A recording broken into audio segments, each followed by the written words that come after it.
Well, good evening, everyone. It looks like we are live. Thank you all so much for joining us for another episode of the Dave and Us Show. I am talking today to Dr. Randall Balmer, who is the author of a brand new book called Bad Faith, Race, and the Rise of the Religious Right. Um, I think you're echoing. Who is the author of a brand new book called Bad Faith, Race, and the Rise of the Religious Right. Um, yeah, I think you're echoing. I'm not sure. What do I need to do? That I'm not sure. Do you have a pair of headphones?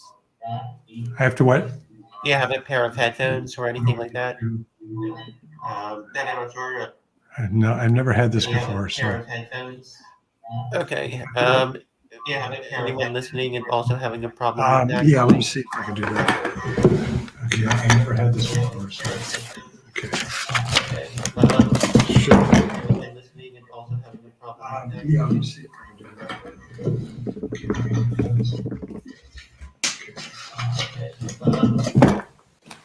Okay.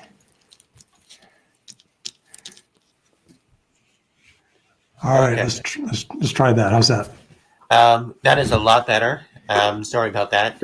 Dr. Randall Balmer is the author of a brand new book called Bad Faith, Race, and the Rise of the Religious Right. Please welcome Dr. Randall Balmer. Please feel free to introduce yourself. I'm sorry? I'm still getting the delay.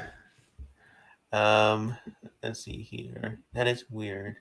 Sometimes there is a tiny bit of delay. Can you hear me all right? I can hear you, but it's a delay. Try refreshing your browser. Okay.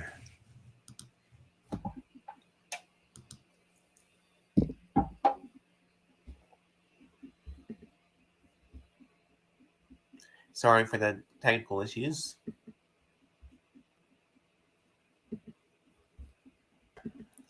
All right, how is this? Any better? I can hear you fine. Okay, great. So, are you still getting a little bit of lag? I'm getting I'm getting a delayed reverberation here. All right, that is interesting. I'm not sure why. But I guess as long as you can hear me, I think we'll be fine.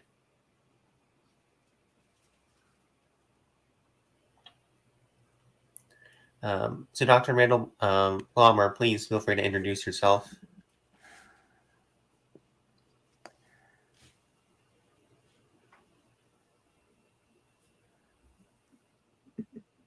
Okay. Hi, I'm Randall Balmer. I'm a professor at Dartmouth College, and I think we're here to talk about the new book called Bad Faith, Race, and the Rise of the Religious Right. That is correct.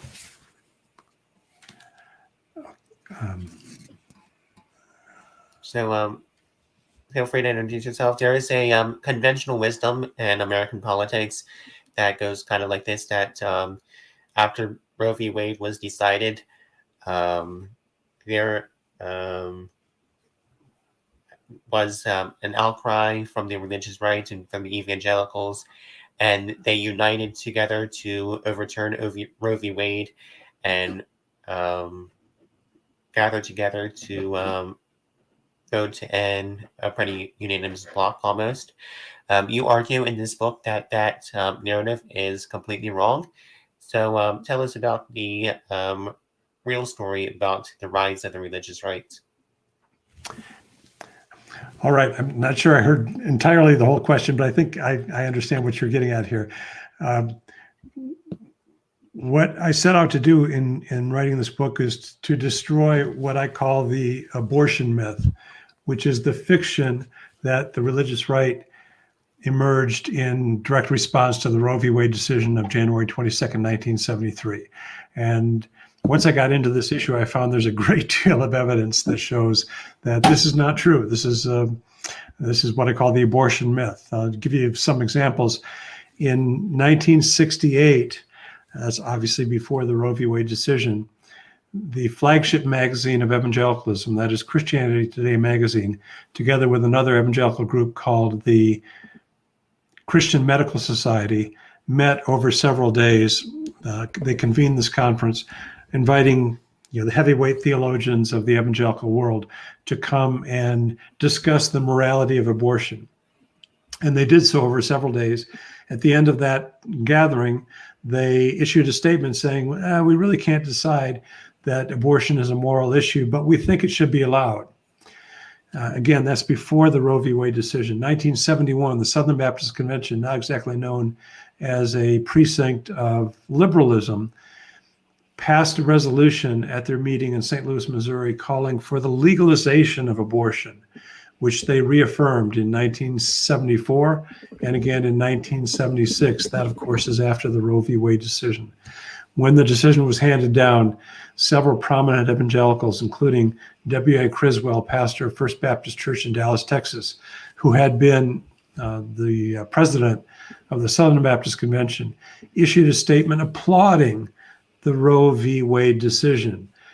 And Jerry Falwell, by his own admission, one of the key figures in the religious right, did not preach his first anti-abortion sermon until February of 1978. That's more than 5 years after the Roe v. Wade decision. So all of this goes to what I call the abortion myth. That is the fiction that the religious right mobilized as a political movement in direct response to the Roe v. Wade decision of January 1973. It simply didn't happen that way. It had a different catalyst. It had nothing to do with abortion. Right. So you argued that it was actually segregation that was the catalyst for the uniting of the religious rights, correct? I argue that it was a different catalyst for the religious right, yes. And what was that catalyst?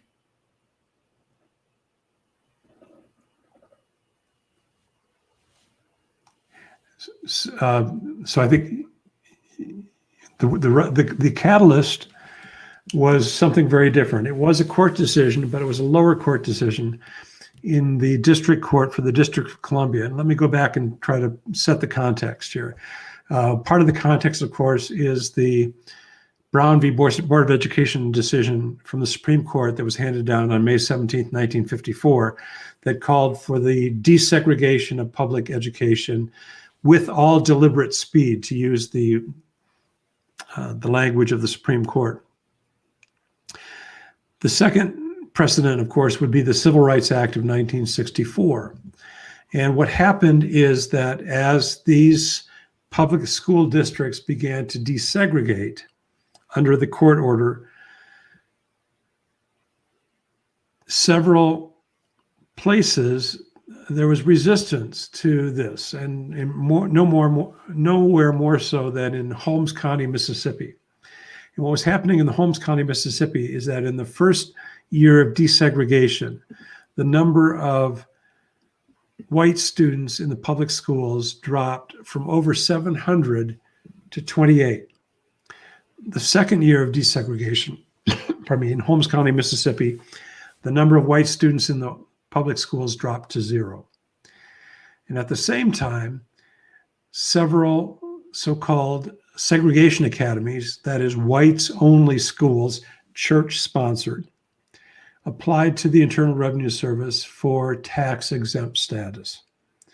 And several parents in Holmes County, Mississippi said, this is not right. And so they filed suit to block the granting of tax exemption to these segregation academies. That suit was combined with another suit.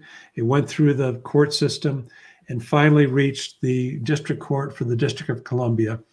And on June 30th, 1971, in a case called Green v. Connally, the district court said any organization that engages in racial segregation, racial discrimination, is not by definition a charitable institution, and therefore it has no claims on tax-exempt status. And as that ruling from the court, the district court for the District of Columbia, began to be enforced over the course of the 1970s, it caught the attention of people like Jerry Falwell in Lynchburg, Virginia, who had his own segregation academy. And that created a general sense of alarm on the part of evangelical leaders, and they wanted to defend their institutions against the Internal Revenue Service. That was the catalyst for the religious right. It had nothing whatsoever to do with abortion.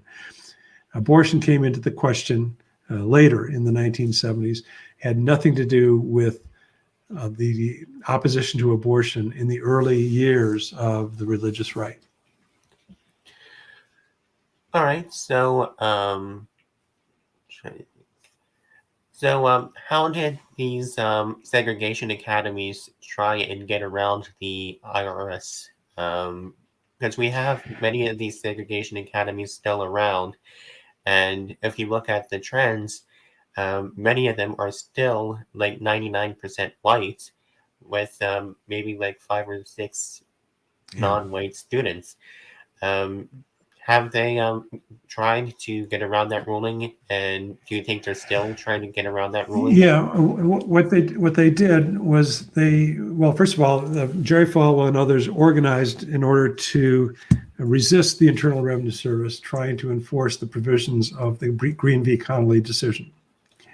But another school that was caught in the crosshairs was, of course, Bob Jones University in Greenville, South Carolina, which had, from its formation back in 1927, had refused to admit African Americans to the student body. And so they, Falwell and others, began to mobilize to try to resist the Internal Revenue Service. And this became an issue in the 1980 presidential election when Jimmy Carter, who of course was an evangelical himself, a Southern Baptist, Jimmy Carter was running for re-election against Ronald Reagan. And in the course of that campaign, the religious right repeatedly tried to blame Jimmy Carter for this decision on the part of the IRS. Well, let me give you an example of why that argument didn't exactly work. First of all, Bob Jones University, which was, of course, a rather prominent institution, lost its tax-exempt status on January 19th, 1976. And then, of course, as I said, in the 1980 election, the Reagan-Bush campaign tried to blame Jimmy Carter for all of this. January 1976 was an important date for Jimmy Carter, but not because he had anything whatsoever to do with Bob Jones University losing its tax exemption. January 19th, 1976 was the day that Jimmy Carter won a plurality in the Iowa precinct caucuses, a major step toward winning the Democratic nomination, and then, of course, later the presidency in November of 1976. Jimmy Carter did not take office until a year and a day after Bob Jones University lost its tax-exempt status. And nevertheless, he was blamed for this, even though the policy was in place long before Jimmy Carter took office. What happened actually was that the Internal Revenue Service, in trying to enforce this ruling, sent out questionnaires to these various schools to ask about their racial policies. And that is what, again, inspired the ire of people like Jerry Falwell and Paul Weyrich, who was really the architect of the religious right. And they began to blame Jimmy Carter for this, even though Carter had nothing to do with it. I asked Jimmy Carter, I did a biography of Jimmy Carter that was published in 2014. And I asked him in the course of one of our interviews if he had any knowledge, any input into the IRS making these inquiries, these various schools, and he said no, he had no idea that was happening. But that was used against Jimmy Carter in 1980. Right. And it's interesting that you brought up Bob Jones University. Bob Jones University, as we know, still banned interracial dating up until the year, I think, 2000 or 2001. So, okay, I'm sorry. You asked about Bob Jones University. I didn't get the entire question. Pardon me. So yeah, I said it's interesting for them to Oh note boy, I that. lost it altogether here. Let's see. Let me see if I do this. So it's interesting that you brought up Bob Jones University. As we both know, Bob Jones University banned interracial dating until the year 2000, I think. Right. Yes. So why was there?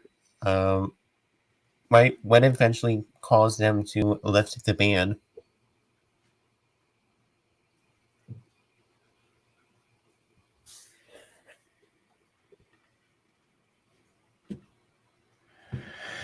Yeah, well, what happened with Bob Jones University is that they made several sort of intermediary steps on the way toward the changing the policy in 2000. I think you said it was 2000. I believe that's right. One intermediate step was to say we won't allow unmarried African Americans to matriculate at Bob Jones University out of fear of racial mixing. And then, that wasn't good enough for the IRS. And so they said, well, we will allow African Americans into the student body, but we will still expel any student who advocated interracial dating. And in the meantime, of course, the Bob Jones case is making its way through the court system up to the Supreme Court. And what happens is, and this is worth noting, what happens is that the case reaches the Supreme Court in the fall of 1982, when, let's remember, Ronald Reagan was president by that time.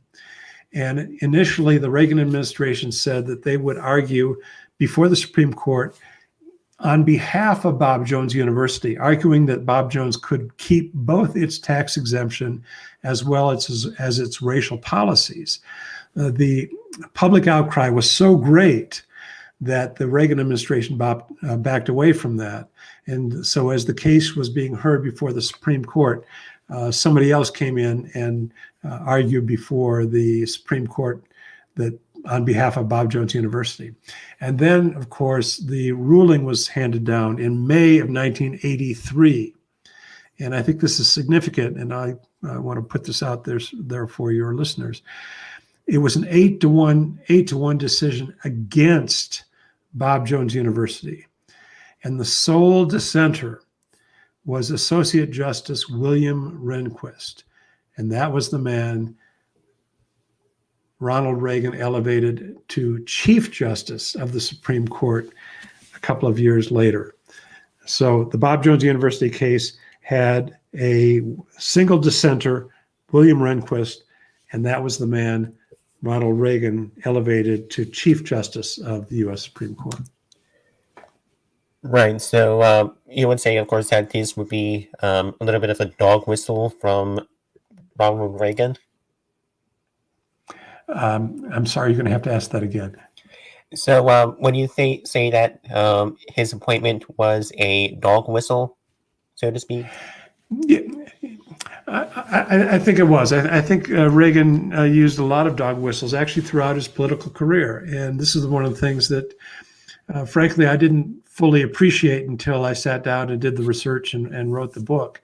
And just to review, Ronald Reagan essentially entered politics out in California in opposition to the state's Rumford Fair Housing Act, which sought to provide equal access to housing, regardless of color or ethnicity and so forth, for both rental housing as well as for the purchase of property. He was an outspoken opponent of both the Civil Rights Act of 1964 and the Voting Rights Act of 1965. Throughout his political career, he always, when he was campaigning for office, he would invoke the racially charged phrase, law and order. And one of the most unforgettable elements of those campaigns was his frequent evocation of so-called welfare queens, women of color, who supposedly were living off the public dole in lives of luxury. Now, he was never able to produce any of these so-called welfare queens, but nevertheless, he frequently mentioned them in the course of his campaigns. And for me, I think that The clincher came on August 3rd, 1980, when Ronald Reagan opened his general election campaign for the presidency in, of all places, Philadelphia, Mississippi, at the Neshoba County Fair. And this is the place where 16 summers earlier, members of the Ku Klux Klan abducted, tortured, and murdered 3 civil rights workers during Freedom Summer. And Reagan, of course, was the master of symbolism. And lest anyone miss his meaning, in the course of his address at the Neshoba County Fair in Philadelphia, Mississippi, I repeat that because I can hardly believe it myself, even all these years later. Reagan, on that occasion, declared, "I believe in states' rights," thereby invoking the century-old segregationist battle cry, "I believe in states' rights." So I think, and what I was trying to show, and it became clear to me in the course of writing this book, that the real link between the origins of the religious right, and let's remember the origins of the religious right were in racism, which is not to say that everybody that is part of the religious right is racist. I'm very careful not to say that. I don't believe that, and I don't think that's the case. But the origins of that political movement are in racism, a defense of racial segregation in evangelical institution. The connection between that and, let's say, Donald Trump in 2016 or 2020, the bridge there, I think, is Ronald Reagan. And that's something that I hadn't seen clearly until I really sat down to do the research for this book. Right. Just what's on my mind. So it's interesting that the Democratic Party and the Republican Party seemed to switch party platforms back in the 1950s and 1960s. It was the Democrats in the South who were big supporters of segregation. And there was a pretty big divide between the Northern Democrats and the Southern Democrats. So why and how was there such a huge paradigm shift between the two parties? I'm sorry, I'm going to have to ask you to, I'm just getting this reverberation continuing in my ears here. So you were asking about the Republican Party platform, I believe. Yeah, and the Democratic platform and how they seem to switch paradigms, and it seems that they, as we know, like in the 1950s and all, it was the Democratic Party in the South that was pretty big supporters of segregation, and that seemed to switch over by the 1980s. So I guess why and how did that happen for the South to become a Democratic stronghold to a Republican stronghold? Yeah. Again, I'm not sure I was able to understand the question, but I think you're asking about what, and please redirect me if I'm mistaken here. What I think you're asking about is the alliance between the religious right and the Republican Party. Is that right? Right, and how the and how the Democratic Party kind of moved away from their support for segregation. Just out of curiosity, do you have the YouTube tab open as well? I'm sorry. I'm just. And you're asking questions, and the previous 30 seconds are reverberating in my ears here. Can I try to, I think, answer what I think you're asking? I'm sorry about this. I think, what happened for me. I think when you're talking about the religious right and the alliance between the religious right and the far right, I would say the far right reaches the Republican Party, really begins in 1980, and it has solidified to the extent that the religious right is the principal and most reliable constituency for the Republican Party. Much the way I would note that labor unions once provided the backbone of the Democratic Party. And that alliance really, I think, really begins to solidify in 1980. And I think it's just become more and more solid ever in the decades since then. Now, why is that? Certainly, people would say it has to do with abortion, and I think it does. I think abortion does play into this. But the point I want to make and to reiterate is that abortion was not behind the origins and the mobilization of the religious right in the 1970s.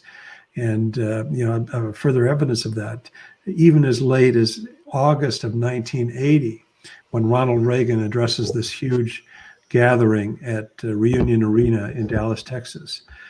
He mentions creationism in the course of that speech. He also talks about attacking Jimmy Carter and the Internal Revenue Service for going after the tax exemption of evangelical institutions. And he doesn't mention abortion once in that speech before 10 to 20,000 evangelicals. You would think that if abortion was a really an important issue at that point, that would be the occasion to hammer home on that issue. He didn't mention it even once in the course of that address. So abortion does eventually become one of the reasons that the religious right fastens on to the Republican Party. But even late in the 1980 campaign, that was not entirely clear. And again, by way of background, for the 1970s, evangelicals regarded abortion as a Catholic issue in the 1970s. It wasn't until very, very late in the 1970s and into the 1980s that they adopted it as their own issue. Right. I'm worried that didn't answer your question, but I'm not hearing your questions very well. I apologize. Okay. Yeah, that actually answered my question perfectly. So with the current outcry from critical race theory and vaccine mandates and all of that, do you find that this opposition to critical race theory is a new path to the Southern strategy? Do you think that this is a new version of the Southern strategy?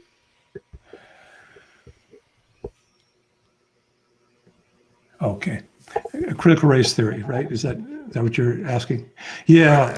So the critical race theory, I mean, it's just, it fits right into the whole narrative, I think, as if this were something that was nefarious in some way. And, I find that whole conversation just sort of unbelievable, because critical race theory, anybody who has done any historical work into America's past understands the importance of race and understanding American history.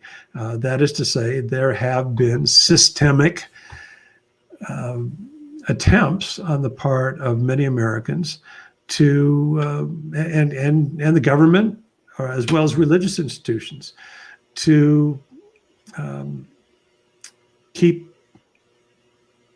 people of color down in one way or another. If people ask me for examples of critical race theory, I think my top two examples would be one, the housing policies that came out of the New Deal, frankly, and were in place until decades later.